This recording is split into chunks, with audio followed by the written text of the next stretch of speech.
BBM resign, papalit si BP Sara at higit na magkakawatak-watak ang mga Pilipino, maghihigantihan at wala rin namang mababago sa sistema. Bakit? Yung mga magnanakaw sa gobyerno, babalibig lang yan. Yung mga political dynasties, babalibig lang yan. When I spoke against the war on drugs in 2016, the very people who enabled Duterte do it are the same people who are persecuting him now. Nagbalibingan lang, nagpalit ng kulay, ang mga rara boys. Si Speaker Romualdez, kapalit ang flood control project. Nag-aapoy na rin ang galit ng bayan laban sa korupsyon. Naglalagablab ang apoy ng hidwaang pampolitika. President BBM and BP Sara. Pero ngayon, ang kanilang mga kampo, daig pa ang aso at pusa. Turuan, sumbatan, murahan, bangag, korap, mas korap ka. Sa harap ng sambayanan, nag-aaway, nagpapatutsadahan. Where are the statesmen of this nation? What are you fighting for? Public welfare or the supremacy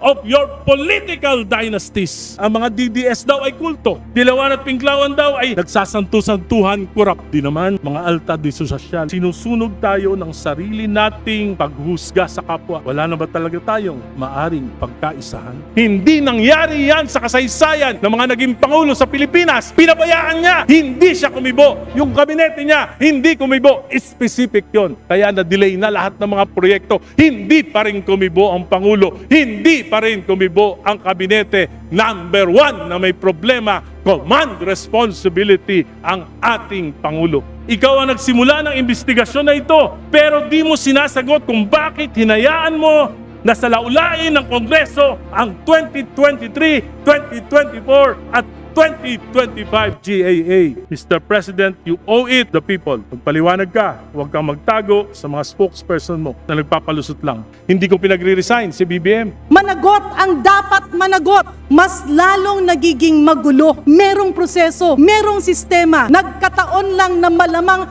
may umabuso. At yung pag-abuso na yon ay hindi mo pwedeng ituro sa kahit sino na walang preba. Huwag yung turo dito, turo doon kasi gulong-gulo na ang Pilipinas. Gulong-gulo na. Sobrang nakakagulat na balita. Grabe si PBBM nagulat na susunog na ang Kongreso. Sinunog ang bahay ng mga kurap. Napatayo si VP Sara Duterte. Ayon sa nakalap nating impormasyon, sa wakas nagsalita na si Congressman Egay Erice na mga tao din dati ni Digong ang involved sa korupsyong nagaganap. Kaya kung talagang gustong tapusin daw to ni Marcos, putulin niya ang mga Duterte. Grabe si PBBM nagulat na susunog na ang Kongreso. Sinunog ang bahay ng mga kurap. Napatayo si VP Sara Duterte. Tara panoorin natin.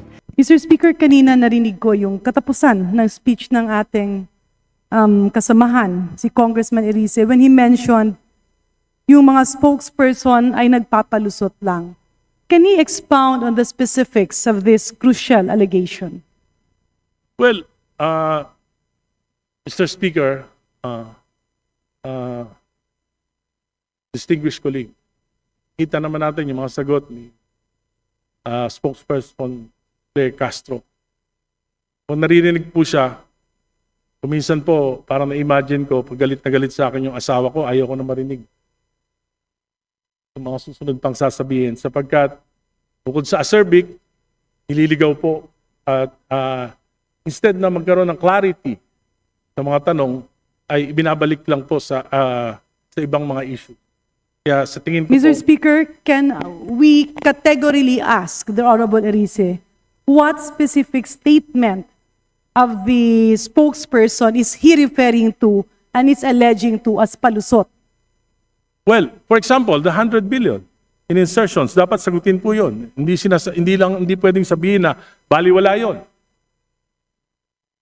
Yung 100 billion insertions, dapat po sagutin. Kasi po nakita ko yung listahan nun. For example, doon sa 100 billion in insertions, merong 1 billion for Philippine Coconut Authority. Na yung sa listahan ni Congressman Saldico. Wala namang problema doon. Kung nagbago ang isip ng Pangulo at kailangan niya maglagay sa Philippine Coconut Authority, wala namang masama doon. Basta hindi ghost project. Kung tayo na sa Kongreso, nakakapag-palit tayo nakakapag-insert tayo, nakakapag-divert tayo, yung Pangulo pa kaya, budget niya yun, yung hindi pwede magpalit. In other words, Mr. Speaker, distinguished colleagues, ang sinasabi po ba ng ating kagalang-galang na kongresista ay yung mga ipinapasok na line item during the bicameral conference committee, of the Committee on Appropriations of both houses, are recommendations from the President? Yes. Mr. And Speaker, he can change his mind anytime. may you reiterate? Pasensya na po, medyo hindi po klaro yung last statement. You can check the... Yes, for example, as I have said earlier, Mr. Speaker, kung nagbago ang isip, because ang budget po ginagawa natin ng Executive Department January pa lang. So, bago po dumating sa atin yan, 8 months, 9 months, bago po yung approval, almost 9 months na. Maraming mga exigency ang serbisyo na pwedeng magbago ang isip ng Pangulo, na pwedeng siya mismo ang magrekomenda ng pagbabago ng budget. And Ang wala ibig pong masama sabihin- dyan. At for example nga, binibigyan ko na kayo ng specific example, at madaling malaman yan kung Pangulo nga o hindi ang nagpabago niyan. Patawag lang natin yung administrator ng Philippine Coconut Authority, tanong natin saan galing yung 1 billion na insertion. Hindi po ba Malalaman natin ang nararapat? katotohanan. Hindi po ba nararapat, Mr. Speaker, distinguished colleagues, na ang dapat nating tanungin ay ang miyembro ng Bicameral Conference Committee dahil ito naman ang naging proponent doon sa mga alleged insertions.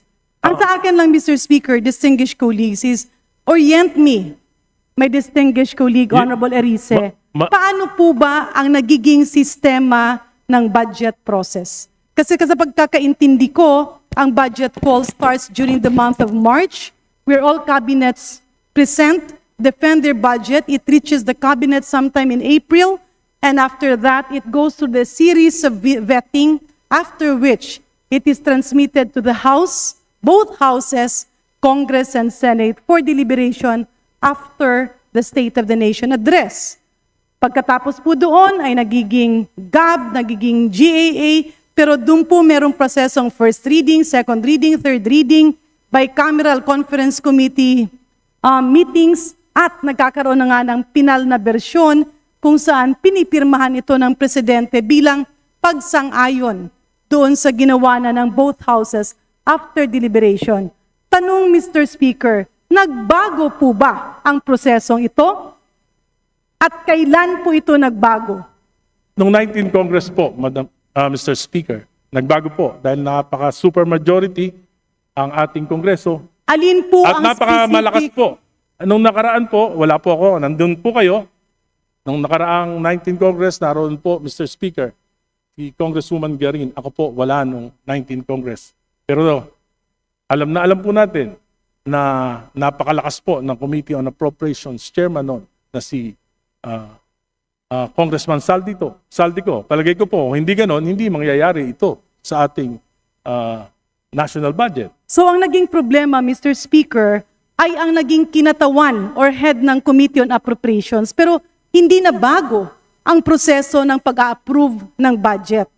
Is that what I'm getting? Well, may mga pagbabago po dahil Alin meron po ang maging- specific na pagbabago, Mr. Speaker, For example sa po, budget yung- process? Ang sa aking pagkakalam, yung small committee, hindi na po nalalaman ng mga miyembro ng kinatawan, yung mismong inaaprobahan at pinapasa sa Senado.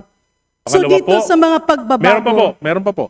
sa dito Bukod sa po doon- pagbabago, Honorable Erice, nakasaad ba dito na yung presidente ay nagbibigay ng proposal during the Bicameral Conference Committee meeting? Hindi po natin alam yan. Sila lang po nakakaalam. And this is precisely my Kaya nga po point. nagtatago na sila lahat. This is Lahat sila, wala na precisely rin my alam. point, Mr. Speaker, distinguished colleagues. Managot ang dapat managot. Kung That's- sino man ang lumait at nanggulo ng proseso ay dapat managot. But we can't muddle the issue by finger pointing and saying na ito si Juan, ito si Maria, ito si ganito ang nagpasok. Mas lalong nagiging magulo ang sistema. Ang katotohanan, Mr. Speaker, with due respect, Honorable Arice, merong proseso, merong sistema, nagkataon lang na malamang may umabuso. At yung pag-abuso na yon ay hindi mo pwedeng ituro sa kahit sino na walang preba. If we want to reform the system, let us reform the system through a transparent budget process. Huwag yung turo dito, turo doon kasi gulong-gulo na ang Pilipinas. Gulong-gulo na ang mga tao. Let's base our comments, our Mr. statements on facts. Kaya balikan natin. Kung Mr. puputulin natin May I ang abuso respond, na Mr. to. Speaker? May I Yes, respond? if I may, Mr. Speaker, Can we that's why allow my the question gentlelady is, to finish? kung puputulin natin ang problemang ito, let us not have motherhood statements. That's a definite proposals to address the problem. So my question, Mr. Speaker, can the Honorable Erice enumerate the reforms that he believes are needed so that we will be guided to do this? Mr. Speaker, maliwanag po ang sinabi ko kung napakinggan niya. Sino po ang unang may responsibilidad? Ang Pangulo. 2023, GAA, sinalaula ng Kongreso. Pinawasan ang pondo niya ng halos 300 bilyon. Hindi nangyari yan sa kasaysayan ng mga naging Pangulo sa Pilipinas. Pinabayaan niya, hindi siya kumibo. Yung kabinete niya, hindi kumibo. Specific yon. 2024, binawasan, sinalaula ng Kongresong ito, 500 billion. Binawasan ng President's budget, hindi kumibo ang Presidente, hindi kumibo ang ating mga kabinete. 2025, 473 billion, pati yung mga pondo para sa mga flagship projects ng Pangulo inalis. Kaya na-delay na lahat ng mga proyekto. Hindi pa rin kumibo ang Pangulo. Hindi pa rin kumibo ang kabinete. Number one na may problema, command responsibility ang ating Pangulo. Very specific yan. Pangalawa, pinsan ng Presidente. Ang ating speaker noon, si Speaker Romualdez. Hindi ba sila nag-uusap? Mr. Speaker, distinguished colleagues. Pangatlo, Can we allow the gentleman to finish? Yes, please. Pangatlo, kitang-kita naman natin. Balitang-balita, dalawa lang nag-uusap sa pagbabago ng budget. Yung mga member ng BICAM, hindi alam. Sinabi ni Senate Finance Chief Grace po, pinirmahan niya lang pero hindi siya alam. Ang si Senate President Chis Escudero lang at si Chairman Saldico lang ang nag-usap. Regular ba yun? Hindi po regular yun. Maliwanag po yung mga sinasabi ko. Specific. Mr. Speaker, ulitin ko lang po. Ang reformang narinig ko sa ating kagalang-galang na kulig ay hindi sang-ayon dun sa aking ekspektasyon, if I may, pasensya na po. Kasi nga, ang tanong ko is, what are the specific reforms that we need? Unfortunately, what I am hearing are allegations. Number one, binawasan ang mga budget. Number two, magpinsan ang presidente at ang speaker. Number three, nagpirmahan ay 2 tao lamang.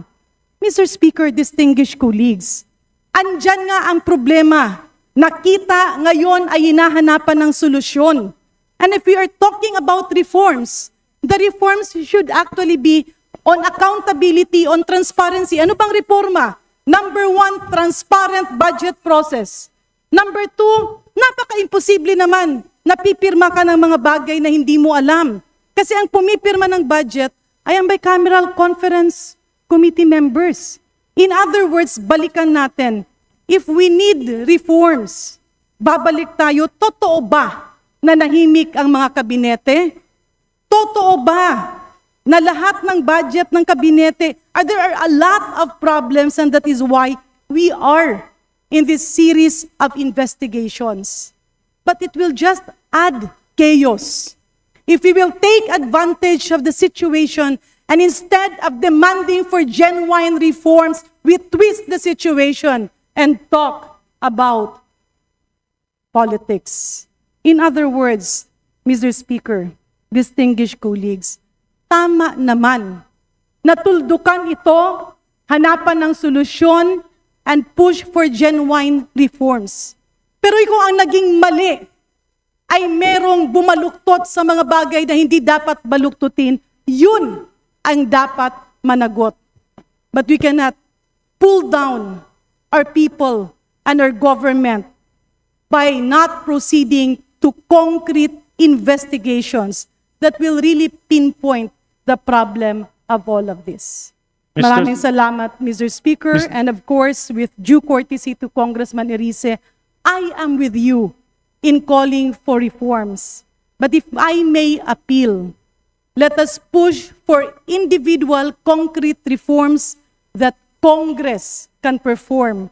Maybe we can push forward for a situation like other parliaments, where members responsible for the budget are made to report on a quarterly basis, stating the update of each program, the rationale of each action, and the impact that it will provide to the Filipino people. Thank you very much, Mr. Speaker. Thank you very much, distinguished colleagues. Mr. Speaker, maliwanag po ang aking mga reforma na hinihingi sa Pangulo at sa Kongreso na ito. Reforma, anti-political dynasty, hinabastos natin ang konstitusyon.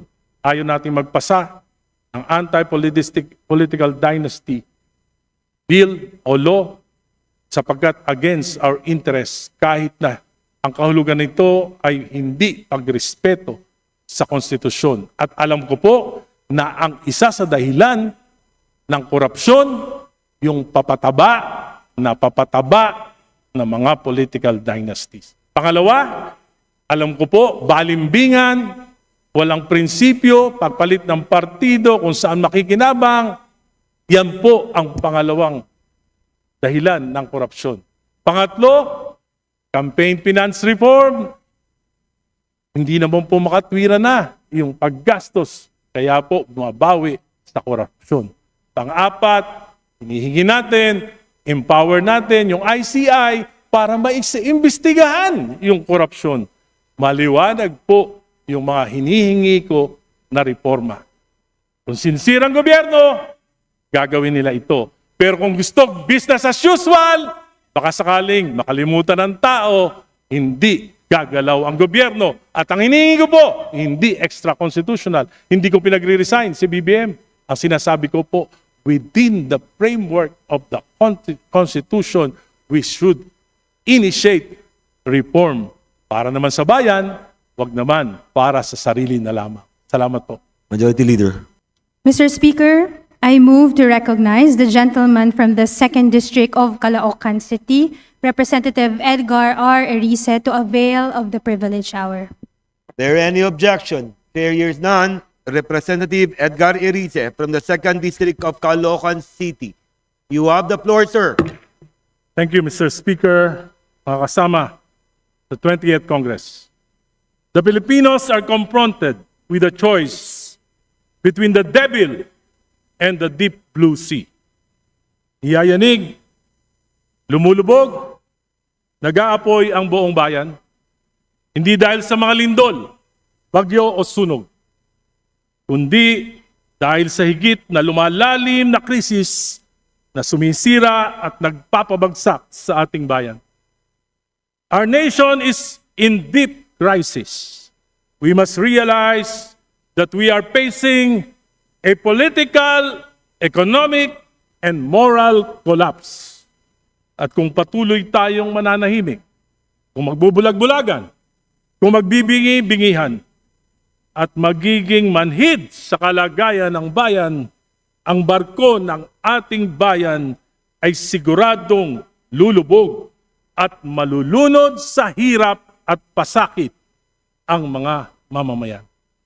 Niyayanig tayo ng kabi-kabilang istorya ng korupsyon. Hindi milyon, hindi bilyon, kundi bilyon-bilyon, umaabot pa ng trilyon.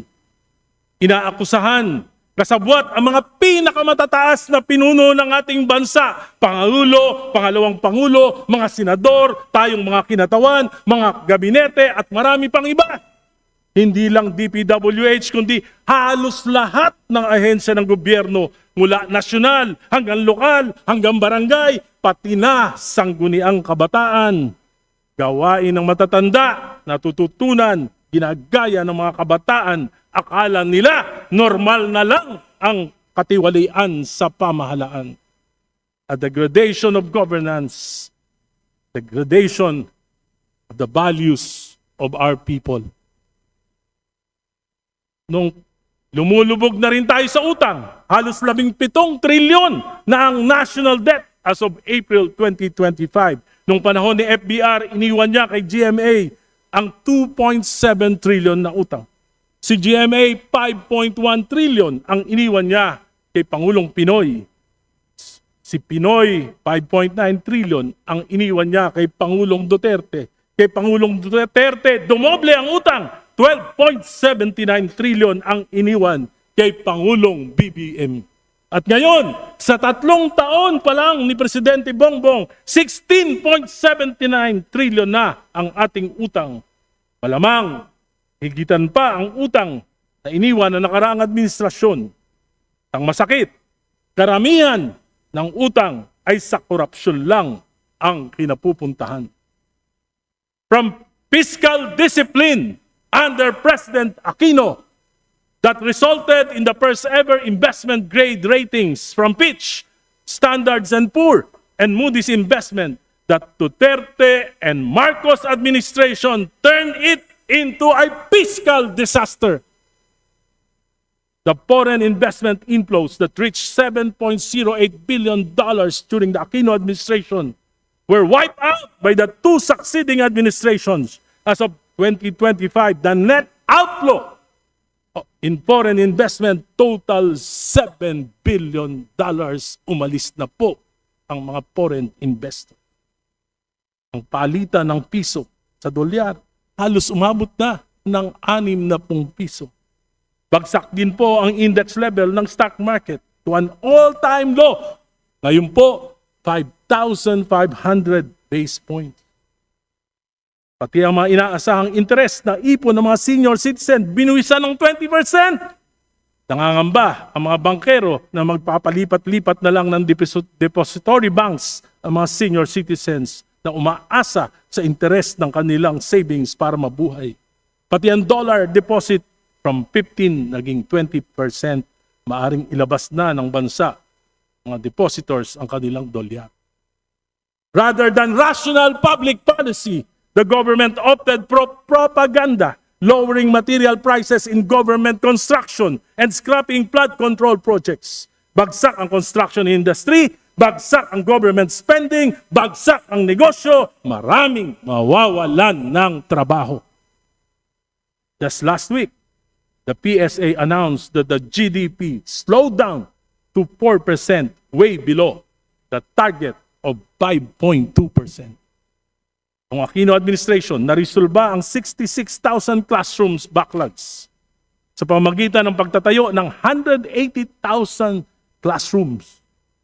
Sa ilalim ng Duterte at ng sumunod na Marcos administration, bumalik tayo, 165,000 classrooms na naman ang kakulangan. Inubos ang salapi ng bayan, napunta sa flood control, rock netting, ayuda, at iba pa. We are indeed in crisis. Just recently, a published report stated that it would take us 70 years to surpass the economy of Singapore and 2 years to surpass and be at par with Vietnam, provided that they would stand still. Kung hindi sila kikilos, 2 taon pa natin aabutan ang Vietnam. Habang nangyayari ito, lalong lumalalim ang pagkakawatak-watak ng ating mga pinuno. Naglalagablab ang apoy ng hidwaang pampolitika. President BBM and VP Sara ran under the platform of unity. Pagkakaisa raw ang susi sa pagbangon at pagunlad. Pero ngayon, ang kanilang mga kampo, daig pa ang aso at pusa. Turuan, sumbatan, murahan, bangag, kurap, mas kurap ka. Sa harap ng sambayanan, nag-aaway, nagpapatutsadahan. Where are the statesmen of this nation? Anong halimbawa ito sa mga kabataan? What are you fighting for? Public welfare or the supremacy of your political dynasties? Nag-aapoy na rin ang galit ng bayan laban sa korupsyon, kasinungalingan at kabulukan ng sistema. Ngunit maging ang bayan ay hindi nagkakaisa, maging sila ay hati-hati rin, ang mga DDS daw ay kulto, Dilawan at Pinklawan daw ay nagsasantu-santuhan, korap din naman, mga alta di sosyal. Sinusunog tayo ng sarili nating paghusga sa kapwa. Wala na ba talaga tayong maaring pagkaisahan? former Congressman Saldico, a very close friend and ally and alter ego of former Speaker Martin Romualdez during the 19th Congress. Saldico is also the main author of the 2023, 2024, and the 2025 General Appropriations Act. He accused the President and former Speaker Romualdez of having directed him to make 100 billion insertions in the 2025 GAA and having benefited from it. We cannot simply dismiss this, but there are some questions. Like, for example, he did not include the participation of his co-authors, Senator Chis Escudero and Senate Finance Chief Grace Poe. Kalokohan naman na nakapag-insert ng 100 billion na hindi nila alam, subalit pinirmahan nila ito. Marami pang katanungan sa mga piecemeal na paglalantad na ito. But we cannot ignore his revelations. What complicates the revelation of Kong Saldico ay kasabay ng malalaking rally ngayon sa EDSA at sa Luneto. Ano po ba ang tunay na motibo? Paglalahad ng katotohanan o pagpapabagsak ng gobyerno ni Pangulong BBM? Truth must come out, but the motive should not be extra-constitutional manipulation to remove a sitting president and go beyond constitutional limitations. Saldico, you are a direct participant in these budget manipulations. In fact, I find it hard to believe that you have not benefited from it. Panahon pa ni Pangulong GMA, sikat ka na sa government contracts. But President BBM, you have to come clean. You have to explain it well to the people.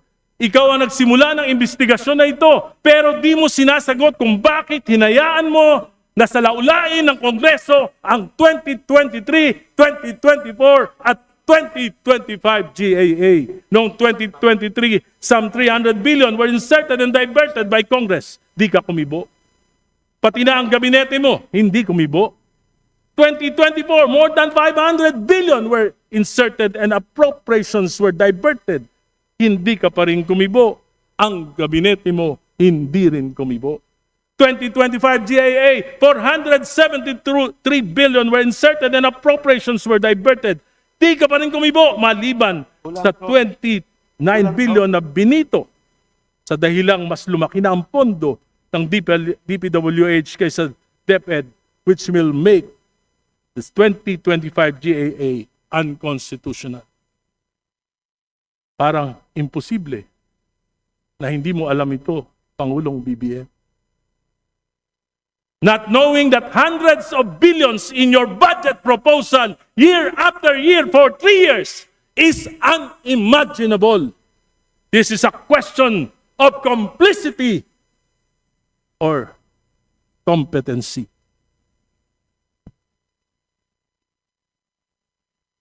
Paano na, bayan ko? Ano ang magagawa natin para di tuluyang lumubog ang bayang ito? Huwag tayong padala sa mga maling panawagan na lalong magdudulot ng paghihirap sa ating bayan. Military o junta, ito'y lalong magdudulot ng kaguluhan. Ang kinabukasan ay walang katiyakan. A picturesque of highly unstable government will be a banana republic. BBM resign, papalit si BP Sara, at higit na magkakawatak-watak ang mga Pilipino, maghihigantihan, at wala rin namang mababago sa sistema. Bakit? Yung mga magnanakaw sa gobyerno, babalimbing lang yan. Yung mga political dynasties, babalimbing lang yan. I appeal to the sense of patriotism of everyone. Let us save this country first. No matter how flawed the 1987 Constitution is, we must rely on it to save our democratic life. To save our sinking ship, our leaders must learn to think beyond themselves. PBBM, BP Sara, mga senador, mga kapwa ko kinatawan, Higit nyo bang mahal ang inyong kapangyarihan kaysa sa ating bayan? Tanggapin natin, we are in deep crisis and we are the bigger part of the problem. Hindi sapat ang pagpapakulong ng ilan. Hindi sapat ang pagpapalit ng pamunuan. What we need is a change of the system within the framework of the 1987 Constitution. Nagkasala ang Pangulo, pangalawang Pangulo, there is this impeachment process. No shortcuts. Habang ginagawa ito, sabay nating ayusin ang mga ugat ng korupsyon. Kung hindi natin puputulin ang ugat ng korupsyon, ang mga political dynasties na siyang pinakamalaking sanhi ng korupsyon at pag-aabuso, hindi matatapos ang problema. Hindi matatapos ang kahirapan. Hindi matatapos ang katiwalaan. Ang tunay na solusyon, reforma.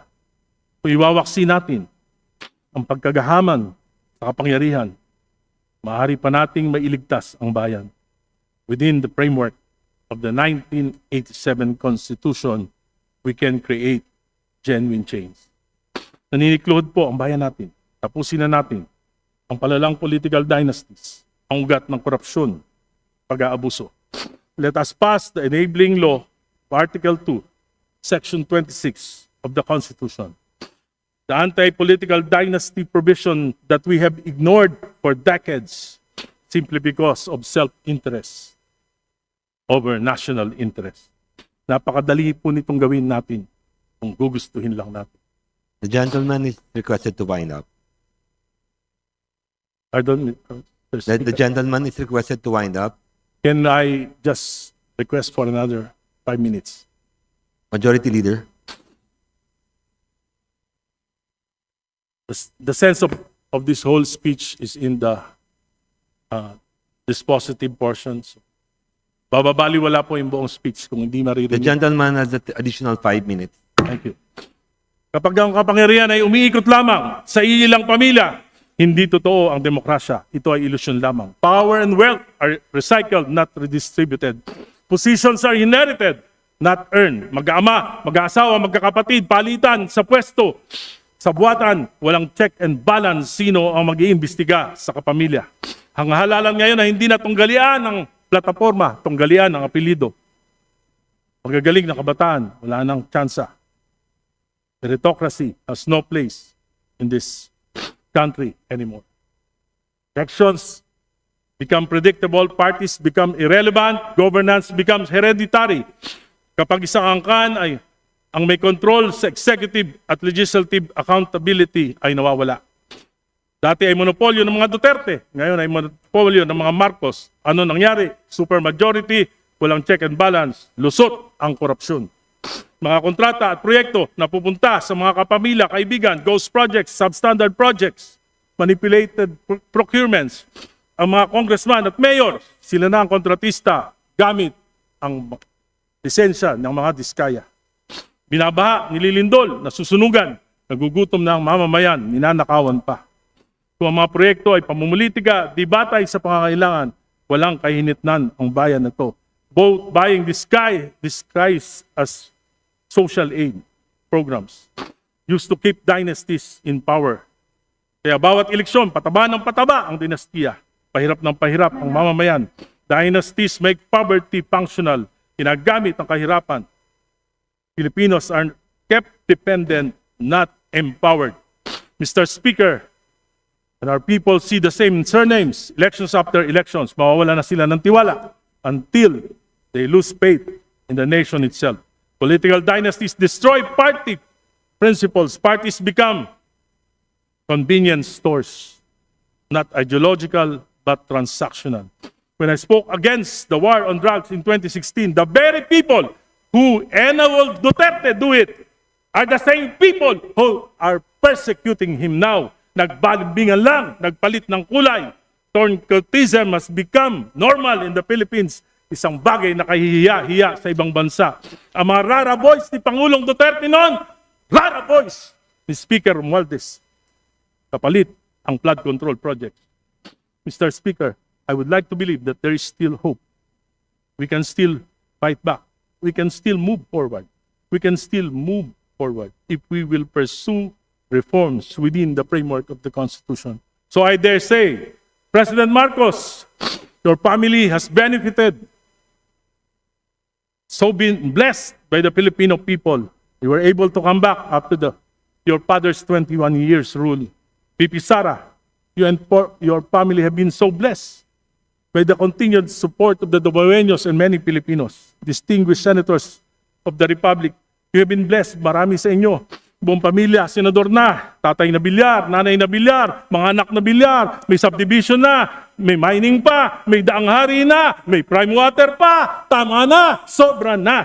Mga negosyo nyo, utang nyo sa bayan, mga kasama ko sa Kamara, sinasamba tayo, ng mga kababayan natin, pinagkatiwalaan tayo, mahiya naman tayo sa kanila sa nangyayari sa bayan natin. Mr. President, Vice President, distinguished senators, my dear colleagues, mahiya naman tayo sa mamamayang Pilipino.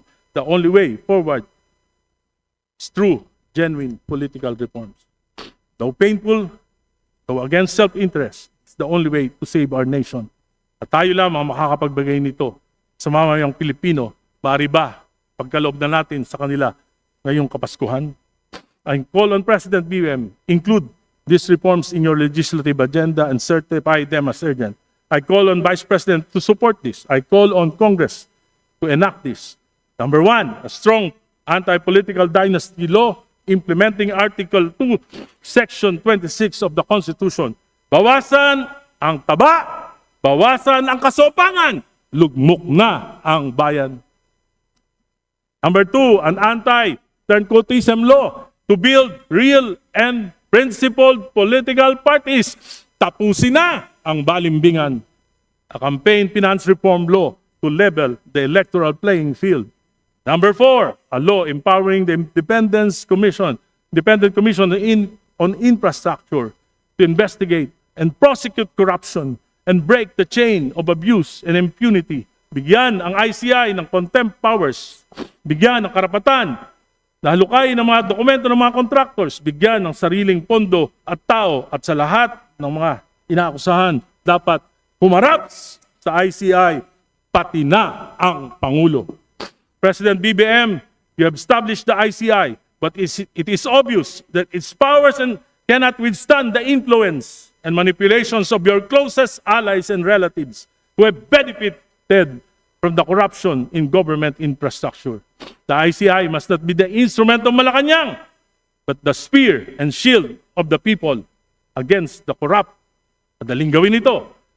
Gugustuhin natin dito sa Kongreso. Mga kababayan, magkaisa na tayo sa kabila ng ating pagkakaiba-iba. Pari nating pagkaisahan ang tunay na reforma para sa bayan. Hindi tayo lalaya kung pamahalaan ay minamana. Hindi tayo unlad kung ilan lang ang nakikinabang. Walang demokrasya kung hindi pantay ang laban sa halalan. Kung gusto nating wasakin ang katiwalian, wasakin natin ang mga political dynasties. Palayain natin ang ating bayan mula sa mga apelidong ayaw bumitaw sa kapangyarihan.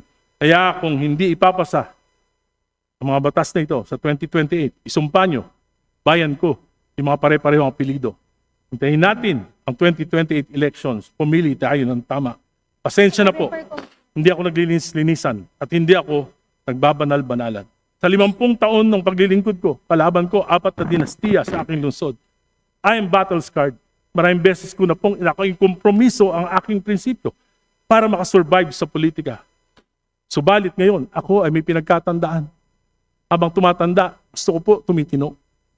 Wala na akong ambisyong politikal. Nais ko na lamang sa pagharap ko sa Panginoon ko. Masabi ko na naglingkod ako, lumaban ako para sa kapwa ko at sa bayan ko. As I now acknowledge my mortality. Mga kasama, nakinabang tayo sa bayan na ito. Maaari bang tumindig naman tayo para sa bayan na ito? Sensya na po sa mga nasaktan ko. Subalit alam ko na alam nyo, katotohanan lang ang sinasabi ko. Iniulit ko, let us go to the constitutional process. Hindi po ako nananawagan ng BBM resign. Kung gusto po natin panagutin ng Pangulo, may impeachment. Kung gusto po natin panagutin at ipakulong mga magnanakaw, Huwag nating madaliin, bantayan natin ang paggulong ng hustisya. Anumang kaguluhan ay lalong magpapahirap sa mamamayan na walang kalaban-laban. Mr. President, you owe it the people. Magpaliwanag ka, huwag kang magtago sa mga spokesperson mo na nagpapalusot lang. Pass the reforms, convince your allies in Congress. Bayaran ninyo ang inyong pagkukulang sa pamamagitan ng pagtama sa sistema. And finally, Mr. Speaker, dear colleagues, we cannot ignore the allegations made by Mr. Saldico regarding the supposed 100 billion insertions.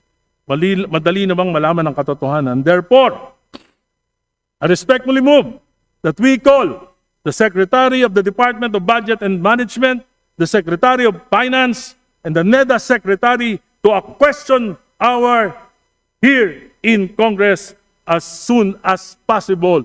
So move, Mr. Speaker. Maraming salamat po. Ngayon, ikaw, bilang Pilipino, ano ang masasabi mo at reaksyon sa balitang ito? Mag-iwan ka ng komento sa ibaba at atin pong babasahin isa-isa.